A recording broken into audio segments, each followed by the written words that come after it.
What's interesting is I had that beef with the Tate brothers, Andrew Tate and Tristan Tate, the past couple weeks, and their minions, of course, come after me in my mentions. And I do read them because I think they're pretty entertaining, what they have to say. But one of their arguments are non-substantive.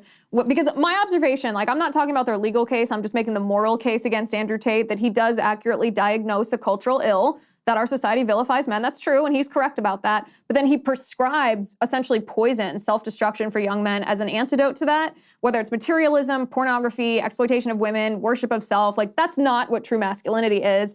And his minions come after me and call me a feminist because I'm criticizing what Andrew Tate tells them is masculinity. And I find that one of the most hilarious arguments, because I think I'm probably like as close to an anti-feminist as you can get. Yeah, and I think look, you can't blame them in a certain way because that's almost all they have. I put out a tweet the other day. I said, who is the best role model for men nowadays? And there really weren't many substantive answers. There's not really a figure or figures that men can look to. And I feel the same way about women, that they can look to and say, this is masculinity, this is femininity. And so it's becoming incredibly difficult. So it's almost like, you're taking away their father figure in a way. So I understand, even though I don't condone some of the outrage, I understand where it's coming from. And this happened to me today when I said, this country has never been more hostile towards women and femininity and motherhood than it is right now. And men were losing their minds in the comments today saying, what about men? Because they feel forgotten too.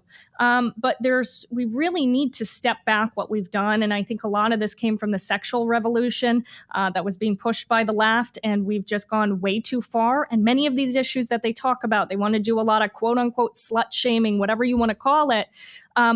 There is a responsibility on men for these issues too, right? Because these women are not sleeping with themselves. So we really have to have an honest discussion about where we went wrong, because this isn't working for anybody, for men or women.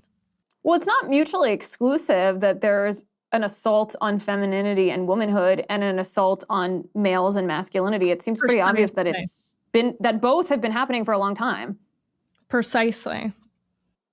Well, it's interesting. It's interesting because, to me, I'm a religious person. I'm a Christian. I'm a practicing Catholic. And this seems to me to be a spiritual problem, which I know this is a turnoff to a lot of Gen Z and millennials. I'm not actually sure how, and I've thought a great deal about this because I think the Republican Party as an apparatus is a complete failure. The only reason I'm even tangentially associated with them, and the only association I have, is being a registered Republican so I can vote in the Republican primary to try to pick the best fighter. But I think they've been a complete failure. And I've thought a lot about why they are such a failure. And part of it's corruption. Part of it's just seeking power and money. Maybe the current RNC chair is a good example of that, or a terrible example of that. But truthfully, if I'm being honest, I think that the root of a lot of these problems is a spiritual crisis, that we don't understand what the true meaning of masculinity and femininity is, because that's rooted in biblical values. And you really can't define it secularly. Otherwise, you just get the chaos that we're living in right now. I would agree. And I think it's both, right? We are being screwed over in more ways than one by very, very powerful people who are anti-humanist, anti-natalist, you name it. They want the total destruction of society. They are just asking for civilization to collapse here. But I think it's also, there's a total lack of personal responsibility on us just being good people and doing what matters. And we want to point fingers at politicians and this and that, but we're watching it. We call it a political circus all the time, as if they're the monkeys and clowns dancing for us, but it's really us. We're dancing for them. We're making the fundraisers go. We're making the fundraising emails go. We're giving them the ratings. We're putting our attention on them. The most valuable currency we have today is our attention. And so I would be very cautious about where you spend that currency, because it is the most valuable. That's what all of these things go on. That's why data brokers are so valuable, because the best thing they can get is your attention and into your psyche. So I think people need to be a little bit more conservative on where they spend their time, what they're paying attention to. Yeah, it's almost like exercising self-control allows you to have a voice when you feel like you don't have the capacity to fight back against the system. So my team is telling me that we have a really good answer. When you tweeted who's the best modern role model for men regarding masculinity, this is an answer that you retweeted. So let's bring this up on the screen so everyone can see. I don't even know what this is. They just told me this is a good answer. What is it? What do we Shafeel, got let's here? bring this up if we can. What do we got? There was a lot of people the quote suspense. tweeting it as jokes. I think one of the Barstool guys quote tweeted it. Oh, well, I don't know if that's the one of the questions while they're bringing that up. One of the questions under my tweet was, why do you guys love the Tates so much? And at first I was like, I assume he's being sarcastic, and then I was like, wait a second, do you and I disagree on this? Because I feel that the Tates are one of the most destructive influences on young men in modern history, and conservatives just like to brush those types of pop culture influences aside, like block them, ignore them. And I'm like, no, they're forming the minds of young men. Of course we have to fight this cultural battlefield. But do we disagree on this, or are we viewing this the same way? Well, I've never really spoken on the Tates, and I would disagree that conservatives ignore it. I see conservatives speaking about Andrew Tate all the time. You just had Candace Owens, who did an interview with it, obviously. You guys had your spat. I just don't think I think Andrew Tate is a symptom, not the virus.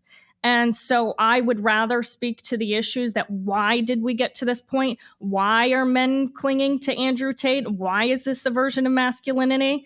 That is what I would rather focus on, just personally. I have tried to stray away from the pop culture aspect of idols and politicians. And if you notice, and people have followed me for a long time, I've really scaled back on even talking about politicians and the hyper political stuff, because I think in a way we hyper fixate on that instead of focusing on issues. It just feels like another carrot. And I would rather speak about the root issues that we're facing here. I don't disagree with that, actually. I agree that Andrew Tate is a symptom of the problem. I actually think that he's emblematic of the problem that the Republican Party has, where we are pretty good at pointing to something and saying, hey, that's wrong, whether it's Drag Queen Story Hour or critical race theory or sending money to Ukraine. But we don't often know the definition of right as a movement and as a party. So we are the party of no, actually. We very effectively say no, but then what do we offer as what's right? And that's exactly what Andrew Tate exemplifies. So even, Liz, even if you're like, he's the worst thing ever and he disappears tomorrow, then what, right? And you truly believe that, and he's terrible for men, then what? Do you think men are going to get better just because Andrew Tate goes away? Absolutely not. They're clinging to this for a reason. And what is that reason? And there's probably, there's good and bad aspects of that. And so I think people really need to dissect that, because after Andrew Tate or before him, this was still very much brewing. Yeah, I don't disagree with that. Okay, I think we finally have this retweet up on the screen here. If we can scroll, because I can only see the... Okay, so you said, who's the best modern role model men have for masculinity right now? It's Greg. If you guys don't know who Greg is one of the best accounts on Twitter. You got to follow him.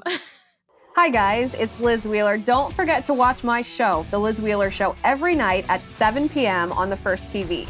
You can download the free First TV app, or you can visit thefirsttv.com/Liz and start watching today.